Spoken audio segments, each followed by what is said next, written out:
आज हम पढ़ेंगे introduction to horticulture 7th edition. N Kumar author हैं इसका फर्स्ट चैप्टर जो कि रहने वाला है हमारा इंट्रोडक्शन टू हॉर्टिकल्चर। आइए हम स्टार्ट करते हैं। यह हमारा पार्ट 1 रहने वाला है, फंडामेंटल टू हॉर्टिकल्चर। सबसे पहले हमें ये जानना होगा कि हॉर्टिकल्चर असल में है क्या। उसको जानने से भी पहले हमें यह चीज़ जाननी होगी कि हॉर्टिकल्चर जो शब्द हुआ है ये हमें पहले कहाँ पे, कब हमने इस शब्द को पहचान मिली, कहाँ से हमने इसको जाना। हॉर्टिकल्चर जो शब्द है प्रोबेबली वह 17th सेंचुरी में राइटिंग के द्वारा प्राप्त हुआ, जिससे हमें यह जानकारी हुई कि यह अभी एक विभाग है। और हॉर्टिकल्चर या जो वर्ड है एक ग्रीक भाषा से मिलकर बना है। उसमें दो शब्द हैं, हॉर्टस मीन्स गार्डन। हॉर्टस का अर्थ है बागबान, जिसमें हम पौधे और कई प्रकार के वृक्ष लगाते हैं, उसे हम बागवानी जिसमें करते हैं। हॉर्टस का अर्थ है बागवानी। और दूसरा शब्द है कल्चरा। कल्चरा का अर्थ है कल्टीवेशन, वृक्षों को लगाना। एक तरफ से देखा जाए तो हॉर्टिकल्चर का मेन अर्थ है कल्टीवेशन ऑफ गार्डन, वृक्षों को लगाना, पौधारोपण करना ही हॉर्टिकल्चर का असली अर्थ है। जो मॉडर्न हॉर्टिकल्चर की डिफिनेशन है उसमें यह बताया गया है कि क्रॉप साइंस, जो कि production, utilisation and improvement of fruit, vegetables, ornamental plant, spices and plantation crops including medicinal and aromatic plant. वह विभाग, एग्रीकल्चर का वह विभाग जो कि फलों के, सब्जियों के, ऑर्नामेंटल प्लांट्स के, मसालों के और भी अन्य प्रकार के पौधों जो कि हमें दवाइयों में यूज होते हैं, एरोमेटिक प्लांट होते हैं, उनके इम्प्रूवमेंट में जिसमें बात हो उसे हम हॉर्टिकल्चर कहते हैं। और दूसरी चीज़, हमने यह तो जान लिया कि हॉर्टिकल्चर असल में है क्या। हमें सबसे ज़रूरी ये भी है कि हॉर्टिकल्चर का जनक कौन है, हॉर्टिकल्चर को बनाया किसने है। तो वर्ल्ड के लेवल में अगर हम देखें तो हॉर्टिकल्चर के जो father of horticulture as in view of world, उन्हें हम लाइबर्टी हेडे बैली जी ने फादर ऑफ हॉर्टिकल्चर हैं। And father of horticulture in view of India, India के फादर ऑफ हॉर्टिकल्चर कौन थे? MH मरेगौड़ा। हॉर्टिकल्चर के दौरान एक रेवोल्यूशन भी हुआ था जिसे हम गोल्डन रेवोल्यूशन के नाम से जानते हैं। इसके जनक हैं डॉक्टर KL चड्ढा। हॉर्टिकल्चर को अब हमने या तो जान लिया कि हॉर्टिकल्चर होता क्या है, हॉर्टिकल्चर के जनक कौन हैं और गोल्डन रेवोल्यूशन क्या है। गोल्डन रेवोल्यूशन आप ज़्यादा इसके बेसिस में तो नहीं पूछते, मेन क्वेश्चन तो इसका आता है कि फादर ऑफ गोल्डन रेवोल्यूशन है कौन। इसको आप याद रखे रहिएगा, डॉक्टर KL चड्ढा हैं इसके father of golden revolution. But अगर आप नॉर्मली समझना चाहें तो ये किस बेसिस पे हुआ था ये रेवोल्यूशन, ये मैं बता दूंगा आपको, या एक फ्रूट साइंस के बेसिस पर या रेवोल्यूशन हुआ था, बस ऐसा कुछ है नहीं इसमें। आइए नेक्स्ट टॉपिक पे हम चलते हैं, डिवीज़न ऑफ हॉर्टिकल्चर। हॉर्टिकल्चर कितने भागों में बांटा गया है, आइए हम पढ़ते हैं। पहला पार्ट है हमारा पोमोलॉजी। पोमोलॉजी का अर्थ है कि हॉर्टिकल्चर का वह हिस्सा जो कि फल विज्ञान के बारे में हमें जानकारी देता है, उसे हम पोमोलॉजी कहते हैं। पोमोलॉजी को हम दो भागों में बांटते हैं, फ्रूट क्रॉप। पोमोलॉजी को हम फ्रूट क्रॉप भी कह सकते हैं एक शब्द से। पोमोलॉजी को दो भागों में बांटा गया है। पहला है वुडी, दूसरा है हेर्बेसियस प्लांट्स। वुडी को दो भागों में बांटा गया है, डेसिडियस और एवरग्रीन। और हेर्बेसियस प्लांट्स को prostate growth, upright growth. Woody में जो दो भाग हैं डेसिडियस और एवरग्रीन। डेसिडियस का अर्थ है कि वह पौधा जिसमें हमें एक रेस्ट पीरियड मिलता है, जिसमें मतलब सिंपल लैंग्वेज में हम समझें तो कि वृक्ष का वह प्रकार जिसमें कुछ महीनों के लिए वृक्ष फल देना या अपने पत्तियों में हरा कलर पिगमेंट लाना बंद कर देता है, सो वो डेसिडियस प्लांट होता है। एवरग्रीन का अर्थ है सदाबहार, वह वृक्ष जो सदैव रेस्ट नहीं लेता और लगभग सभी महीनों में वह हमें फल प्रदान करता है। उसके वृक्ष के उसके पत्ते हरे भरे रहते हैं, सो वो एवरग्रीन होता है। और बाकी इतना ही था इसमें। अब हम आते हैं अपना दूसरे पार्ट में। दूसरा पार्ट है हमारा olericulture, study of vegetables known as horti olericulture. Sorry, हमसे कहने में गलती हो गई। सो हॉर्टिकल्चर का अर्थ है वह हॉर्टिकल्चर का पार्ट जिसमें हम सब्जी के विज्ञान के बारे में जानकारी प्राप्त करते हैं, उसे ओरिकल्चर कहते हैं। तीसरा हमारा आता है floriculture. It is the art of growing, selling, designing and arranging flower and फॉलेज। Floriculture से आप खुद ही जानते होंगे, शब्द से ही आपको पता लग जा रहा होगा कि फ्लोरिकल्चर का अर्थ क्या है।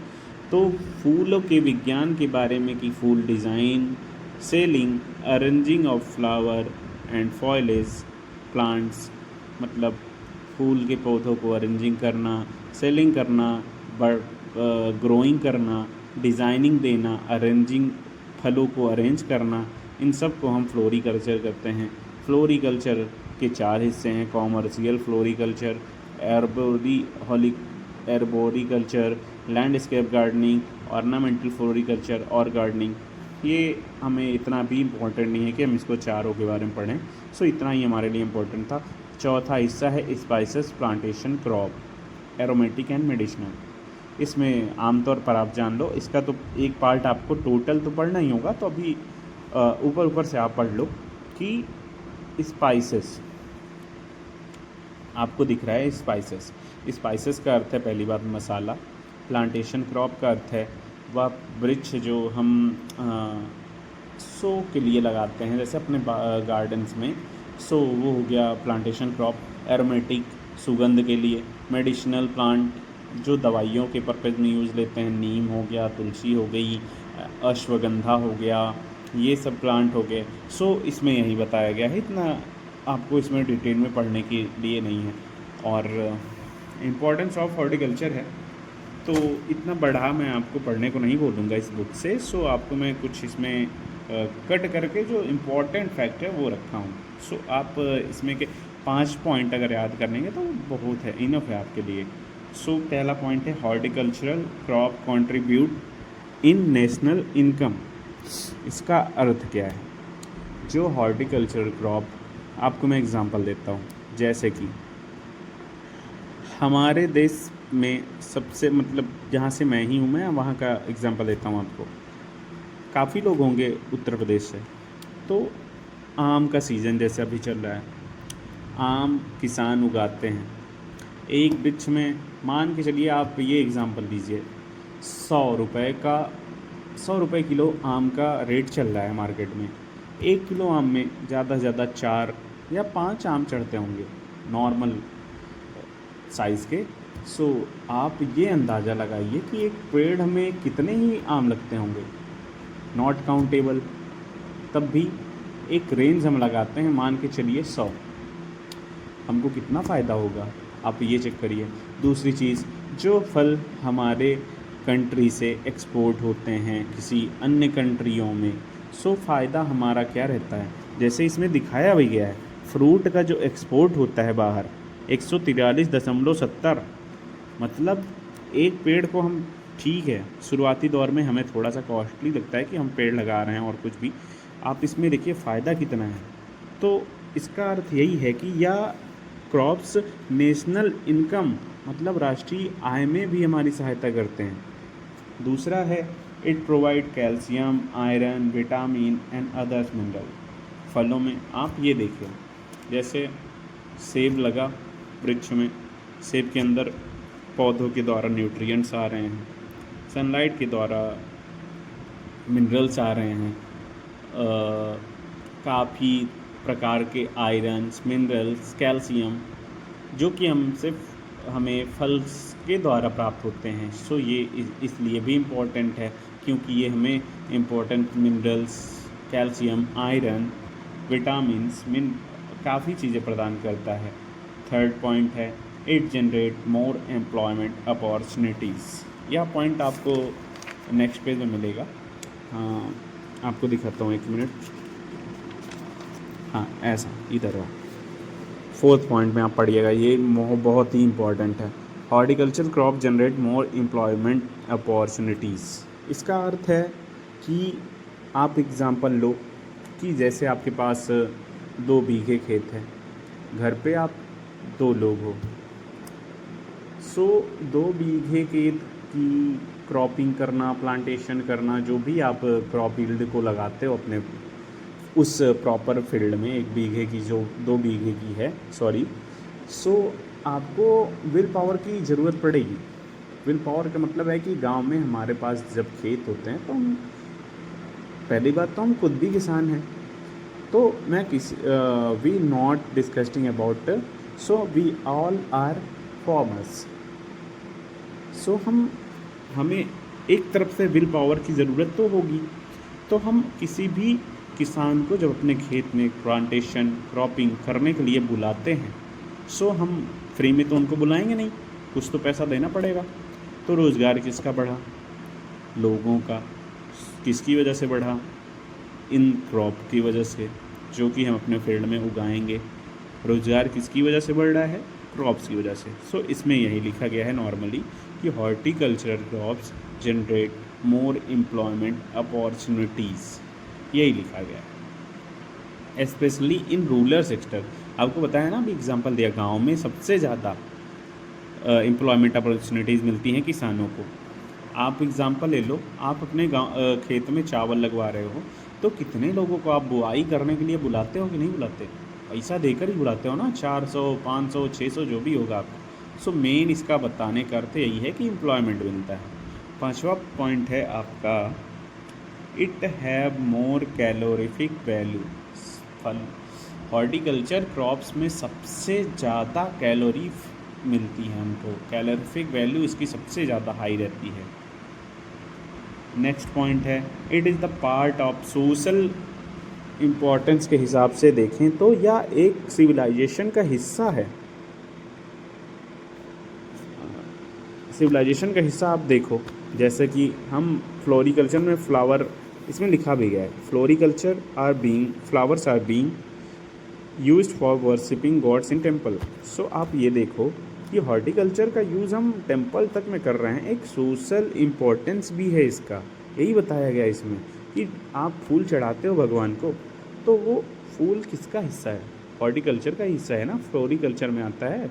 सो वही बताया गया है, बस इतना इम्पोर्टेंट था, बाकी इतना पढ़ने को आपको इम्पोर्टेंट नहीं है। आगे मैं कुछ पॉइंट आपको बता देता हूँ, जैसे कि ये हमारा लास्ट टॉपिक है आज इस फर्स्ट चैप्टर का, इंट्रोडक्शन का, एग्रो क्लाइमेटिक जोन। इतना आपको, ये जो इतना भी लिखा गया है, इतना पढ़ने की ज़रूरत नहीं है। आप बस इतना याद रखना कि जितने ये 7 पार्ट हैं इसके, 7th जोन है एग्रो क्लाइमेटिक के, सो इसमें आप बस ये याद कर लेना कि किस जोन में कितने सिटीज़, कितने स्टेट्स, कौन कौन से स्टेट हैं, वो याद करना, वो मेन है बस। बाकी आपको ज़्यादा हेडेक लेने की ज़रूरत नहीं है, इसको आप इतना